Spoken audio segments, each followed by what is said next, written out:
recall nothing of the first stages of our journey, which must have been long and arduous. But I recall distinctly that we traveled for many days amid the bleak, treeless uplands, guarding our destination.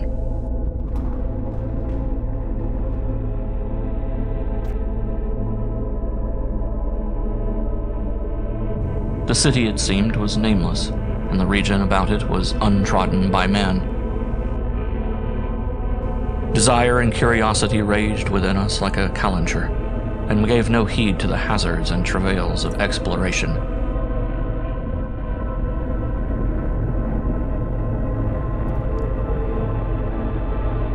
Over us stood the eternal azure of vacant heavens, matching in their desolation the empty landscape. Often we lost sight of certain eminent peaks that had served us for landmarks, but it seemed that our guide knew the way, as if led by an instinct more subtle than memory or intelligence.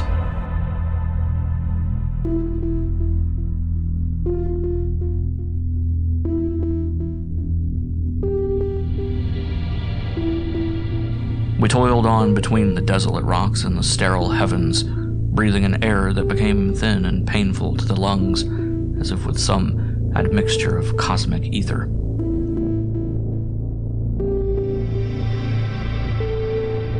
At high noon, we reached an open pass and saw before and above us, at the end of a long and quickly opened perspective, the city that had been described as an unnamed ruin in a volume antedating all other known books. Puzzling greatly, I recalled a passage in the old volume, hinting ambiguously at the dark fate that had long ago destroyed the city's inhabitants. But from this passage, I could still draw no definite conclusion.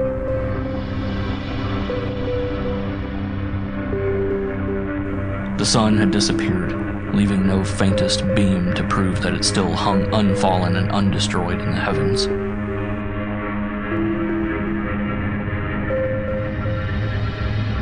Turning, I saw that several grayish, vapory masses, which might have been either cloud or smoke, were drifting idly about the summits that overlooked the pass.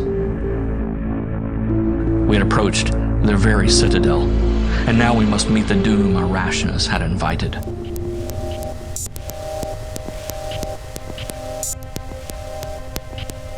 Now, for the first time, I became aware of sound.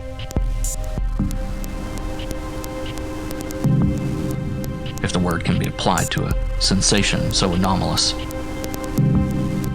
It was as if the oppression that weighed upon me had grown audible. As if palpable thunders poured over and past me. I felt I heard them in every nerve, and they roared through my brain like torrents from the opened floodgates of some tremendous weir in a world of genii. I recall but partially the events that ensued, but the impression of insufferable darkness, of demonic clamor and trampling, and the pressure of thunderous, burdenous onset remains forever indelible.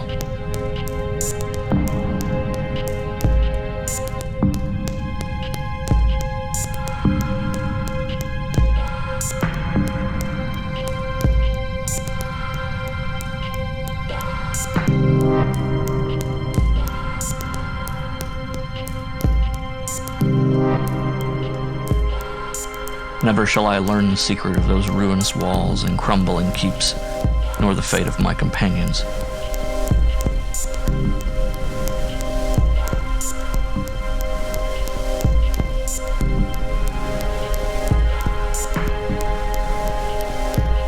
But still, through my nightly dreams and diurnal visions, the dark shapes move with the tumult and thunder of 1,000 storms, and they pass over me with the speed and vastness of vengeful gods.